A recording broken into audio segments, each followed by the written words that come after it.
এই যে বন্যার পানি এটা নেমে যাওয়ার জন্য মিনিমাম যে খাল প্রয়োজন সেটা পর্যন্ত নাই, যার কারণে দুর্দশা আজকে চরম অবস্থায় পৌঁছেছে। আমরা যদি চাই যে প্রতি বছর এরকম ত্রাণ নিয়ে আমরা দৌড়াবো না বা দৌড়াতে হবে না, এটা যদি চাই তাহলে এই খালগুলো আমাদেরকে খনন করতে হবে এবং এগুলো নাব্যতা ফিরিয়ে আনতে হবে, এগুলো দখলমুক্ত করতে হবে। এখানে কয়েকজন হিন্দু ধর্মাবলম্বী ভাইয়েরা কাজ করছেন এবং আমাদের আজকে দুপুরের খাবার ছিল বিরিয়ানি। তাদের জন্য আমরা আলাদা খাবার প্রস্তুত করেছি, যেহেতু আমরা জানি আমাদের হিন্দু ধর্মাবলম্বী ভাইরা গরু গোশত খান না, তাদের উপযোগী খাবার আমরা প্রস্তুত করেছি। অটো রিক্সা চালকের সন্ধান আজকে আমরা জানতে পেলাম যে তারা ইউনাইটেড ইউনিভার্সিটি ওই জায়গা থেকে এইখানে কেউ ত্রাণের কাজে আসছে বললেই তাদেরকে ফ্রি তিনি আনা নেওয়া করছেন। তিনি আমাদেরকে বলেনও নাই, প্রকাশও করতে চান না, কিন্তু সামহাও আমরা জেনে গেছি। স্বতঃস্ফূর্ততা কতভাবে হতে পারে, কত ধরনের হতে পারে, সেটা আসলে আমরা আপনাদেরকে বলে বোঝাতে পারবো না যে মানুষ কতভাবে স্বতঃস্ফূর্তভাবে কাজ করতে পারে এখানে, সেটা এখানে চলছে। আমরা পানি একটু শুকিয়ে গেলে, বন্যার পানি একটু শুকানো শুরু করলে 1 লক্ষ পরিবারকে 25 কেজি করে চাউল দেবো ইনশাআল্লাহ। কারণ আমরা জানি যে বন্যার পানি শুকিয়ে গেলেই কিন্তু মানুষের কষ্ট শেষ হওয়া নয়, বরং অনেক কষ্ট তখন শুরু হয় নতুন করে। বিশেষ করে যারা ছোট ছোট ব্যবসার উপরে ডিপেন্ডেন্ট ছিল, সেগুলো শেষ হয়ে গেছে, তারা নতুন করে দাঁড়াতে আরও সময় লাগবে। তারা যেন দাঁড়াতে পারে এবং 15 দিন 20 দিন যাতে অ্যাটলিস্ট তারা আরও চলতে পারে, সেজন্য আমরা 1 লক্ষ পরিবারকে 25 কেজির করে চাউলের বস্তা দেব। এখানে আমাদের লাগবে হলো 2500 টন। এর অর্ডার আমরা ইতিমধ্যে দিয়ে ফেলেছি, অর্থাৎ পারচেসিং হয়ে গেছে। আগামী 3 বা 4 তারিখ থেকে আমরা ইনশাআল্লাহ 3 তারিখে মাল ডেলিভারি পাবো, 4 তারিখ থেকে আমরা ডিস্ট্রিবিউশন শুরু করব। ফেনীর যে সমস্ত এলাকা শুকিয়ে গেছে সে এলাকাগুলোতে বিশেষ করে। সেখানে আমাদের খরচ হবে 14 কোটি 15 লক্ষ টাকা। সর্বসাকুল্যে আমাদের মোট মালামাল যেটা এ পর্যন্ত আমরা কিনেছি, যার কিছু প্রস্তুত হয়ে বিতরণ হয়ে গেছে, কিছু প্রস্তুত হচ্ছে, আর কিছু ডেলিভারির অপেক্ষা আছে, সব মিলিয়ে দাঁড়াচ্ছে হলো 4357.88 মেট্রিক টন ত্রাণ সামগ্রী। এবং এ পর্যন্ত এই ত্রাণ সামগ্রীর পেছনে আমাদের যে খরচ হয়েছে সেটা হলো 30 কোটি 73,08,950 টাকা। আপনাদেরকে একটু জানিয়ে রাখতে চাই, আমাদের এ পর্যন্ত যে ফান্ড আমাদের কাছে এসে পৌঁছেছে, আপনারা সাংবাদিক ভাইরা বারবার আমাকে প্রশ্ন করেছেন কত টাকা এসেছে, আমরা ফিগারটা বলতে পারিনি। গতকাল অর্থাৎ বৃহস্পতিবার একেবারে অফিস শেষে আমাদের কাছে যে আপডেট এসেছে আমাদের অ্যাকাউন্টস থেকে, সেটা হলো আল্লাহ তাআলার অশেষ অনুগ্রহে, সাধারণ মানুষের আস্থায় আমাদের ত্রাণ তহবিলের টাকা 100 কোটি ছাড়িয়েছে। অর্থাৎ 100 কোটির বেশি ফান্ড আমাদের কাছে চলে এসেছে। এই ফান্ডটা আমরা কিভাবে খরচ করব আপনাদেরকে একটু আমরা জানিয়ে রাখতে চাই, আপনাদের মাধ্যমে মানুষকে আমরা জানিয়ে রাখতে চাই। প্রথমত একটু বলে রাখি, আসুন্নাহ ফাউন্ডেশনের সমস্ত প্রজেক্টগুলো বাস্তবায়ন করার আগে আমরা পাবলিকলি ঘোষণা করে বেনিফিশিয়ারি নির্বাচন করি, যাতে কোনো প্রকার পার্সিয়ালিটি না হয়, প্রত্যেকে যেন সমানভাবে পায়, ধর্ম বর্ণ নির্বিশেষে যেন সবাই সুযোগ সুবিধা পায়, সেজন্য আমরা বিশেষভাবে মনোযোগ রাখি। আর আমাদের প্রজেক্ট বাস্তবায়ন শেষে আমাদের প্রত্যেকটা টাকার হিসাব পাই করে আমরা সোশ্যাল মিডিয়ার উন্মুক্ত প্ল্যাটফর্মে দিয়ে থাকি। আমরা 2022-এর বন্যায়, অর্থাৎ সিলেটের বন্যায় 18 কোটি টাকার কাজ করেছিলাম, তার প্রতিটি টাকার হিসাব আমরা সোশ্যাল মিডিয়াতে দিয়েছিলাম। তেল কোন কোম্পানির কত টাকায় কিনেছি, আমরা কি পরিমাণ কিনেছি, লবণ, চাল, প্রত্যেকটা জিনিস আমরা ডিটেল এভাবে দিয়ে থাকি। তো এবারও ইনশাআল্লাহ তার ব্যতিক্রম হবে না, প্রত্যেকটা টাকার হিসাব আমরা যথারীতি ইনশাআল্লাহ যথাসময় দেবো, আল্লাহ চাহেন তো। হ্যাঁ, আচ্ছা, হ্যাঁ, এটা এখানে তো আপনার আমরা মৌলিক হিসাবটা দিয়েছি, এটার ডিটেল একটু একটু করে প্রতি লিটারের দাম কত পড়েছে সেগুলো ইনশাআল্লাহ ডিটেল আমরা একেবারে চার্ট আকারে সোশ্যাল মিডিয়াতে আমাদের ভেরিফাইড ফেসবুক পেজ আমরা দিয়ে দিব। এখনও পর্যন্ত আমাদের এখানে ত্রাণবাহী 80টি গাড়ি গত কয়েকদিন আমাদের স্পটে পৌঁছেছে। আবার সেনাবাহিনীর মাধ্যমে আমরা অনেকগুলো কাভার্ড ভ্যান হস্তান্তর করে দুর্গম এলাকাগুলোতে তাদের মাধ্যমে বিতরণ করেছি আমরা। আজকে আমাদের এখানে যে কাজ চলছে, আজকে আমাদের এখানে সকাল থেকে জোহরের আগ পর্যন্ত 8টা কাভার্ড ভ্যান ফিল আপ হয়ে চলে গেছে এবং আজকে সর্বসাকুল্য আমাদের 23টা কাভার্ড ভ্যান ইনশাআল্লাহ ভরবে। এখানে যে কাভার্ড ভ্যানগুলো আছে এগুলো মাল আনলোড হওয়ার পর আবার লোড হওয়া শুরু হবে। একদিক থেকে আনলোড হয় আর দিক থেকে লোড হয়। এখানে প্রতিদিন 2 থেকে 2,500 মানুষ কাজ করছে, সবাই স্বতঃস্ফূর্তভাবে কাজ করছে। এখানে ঢাকা ইউনিভার্সিটির সম্মানিত প্রফেসর, সিনিয়র প্রফেসর আছেন, কাজ করছেন, আমি চিনি ব্যক্তিগতভাবে। এখানে বাংলাদেশ সেনাবাহিনীর কর্মরত ব্যক্তিবর্গ, সদস্যগণ তারা আছেন, কাজ করছেন ছুটির দিনে। আবার এখানে কয়েকজন হিন্দু ধর্মাবলম্বী ভাইয়েরা কাজ করছেন এবং আমাদের আজকে দুপুরের খাবার ছিল বিরিয়ানি। তাদের জন্য আমরা আলাদা খাবার প্রস্তুত করেছি, যেহেতু আমরা জানি আমাদের হিন্দু ধর্মাবলম্বী ভাইরা গরু গোশত খান না, তাদের উপযোগী খাবার আমরা প্রস্তুত করেছি এবং তারাও কিন্তু এখানে শ্রম দিচ্ছে। আমাদের একজন অটো রিক্সা চালকের সন্ধান আজকে আমরা জানতে পেলাম যে তারা থেকে আমাদের ইউনাইটেড ইউনিভার্সিটি ওই জায়গা থেকে এইখানে কেউ ত্রাণের কাজে আসছে বললেই তাদেরকে ফ্রি তিনি আনা নেওয়া করছেন। তিনি আমাদেরকে বলেনও নাই, প্রকাশও করতে চান না, কিন্তু সামহাও আমরা জেনে গেছি।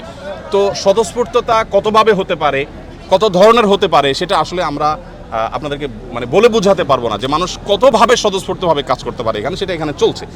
তো আমরা একটু আপনাদেরকে জানিয়ে রাখতে চাই যে যত টাকা আমাদের কাছে এসছে এবং এক্সপেক্টেড আরও যে টাকা আসবে, আমরা কিছুদিনের মধ্যে ইনশাআল্লাহ আমাদের ফান্ড ক্লোজ করব, অর্থাৎ এই তহবিলে আর আমরা ডোনেশন সংগ্রহ করব না। আমাদের প্রত্যেকটা প্রজেক্ট বাস্তবায়নের ক্ষেত্রে আমরা এই নীতিমালা ফলো করি, একটা নির্দিষ্ট সময়ের পর আমরা বলে দিই এই প্রজেক্টে আর কোনো টাকা দেওয়া যাবে না, আমরা অফ করে দিই, কারণ আমাদের একটা প্ল্যান থাকে, প্ল্যান অনুযায়ী আমরা সাধারণত কাজ করে থাকি।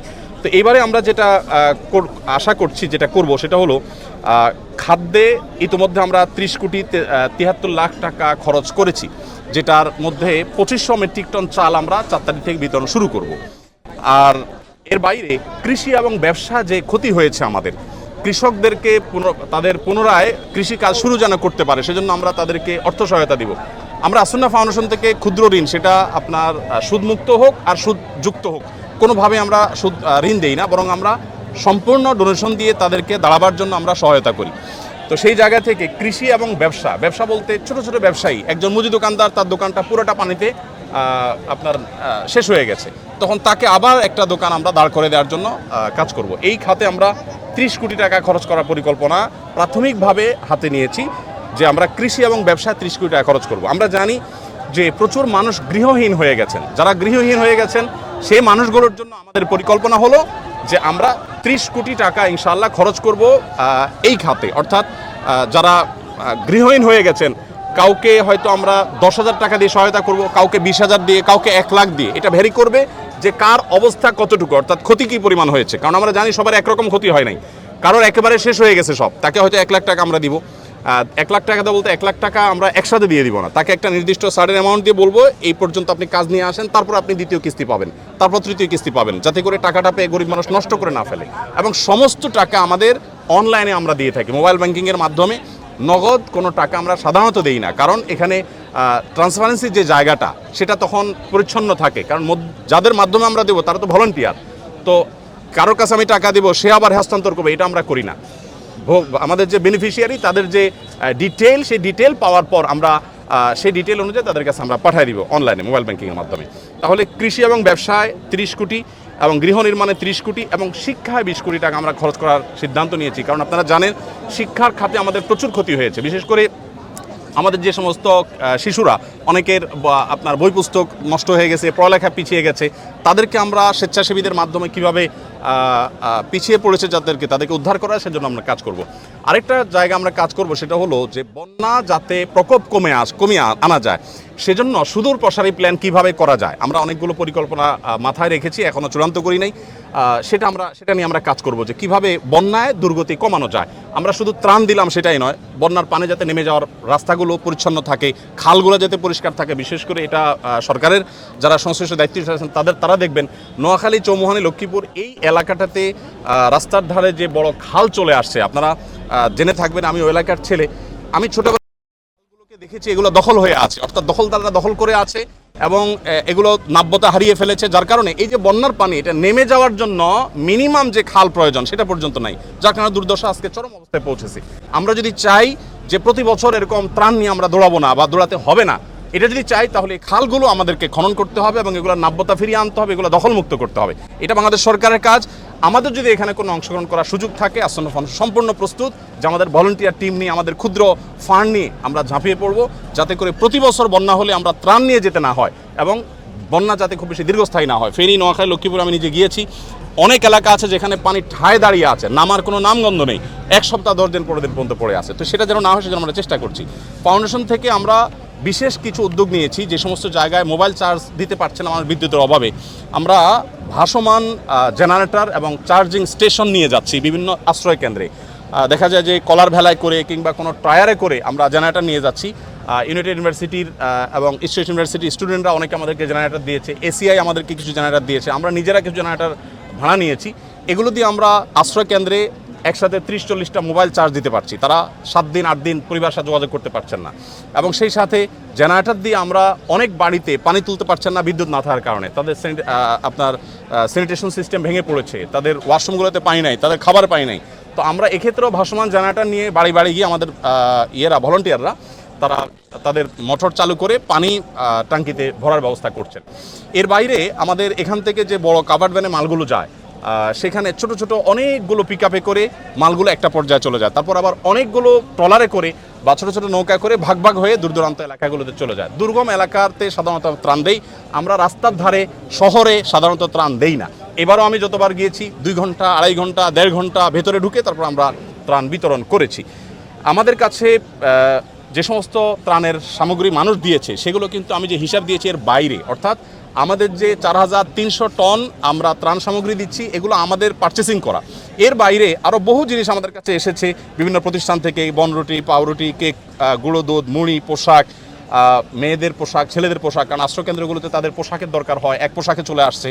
তারপরে বাচ্চাদের জন্য তাদের উপযোগী খাবার, মেয়েদের জন্য আপনার স্যানিটারি ন্যাপকিন, তারপর বিভিন্ন সাইজের পানির বোতল, জেনারেটর, রেডি প্যাকেজ, তারপরে লবণ, পানি, বিস্কিট, গুঁড়া দুধ, লুঙ্গি, চাল, সাবান, সুজি, বিস্কিট, স্যালাইন, এই জাতীয় অনেক জিনিস এসেছে যেগুলো বিভিন্ন প্রতিষ্ঠান দিয়েছে, সেগুলোর সাথে সাথে আমরা পাঠিয়ে দিয়েছি।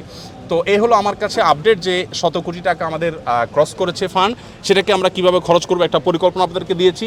আর পুঙ্খানুপুঙ্খ প্রতিটি টাকার হিসেব আলাদা করে আমাদের প্রত্যেকটা প্রজেক্টে যেভাবে করি ঠিক একইভাবে আমরা প্রজেক্ট শেষে ইনশাল্লাহ আপনাদের মাধ্যমে জানাবো, আর ডিটেল প্ল্যান যেটা সেটা আমরা জানাবো ইনশাল্লাহ। আর একটা বিষয়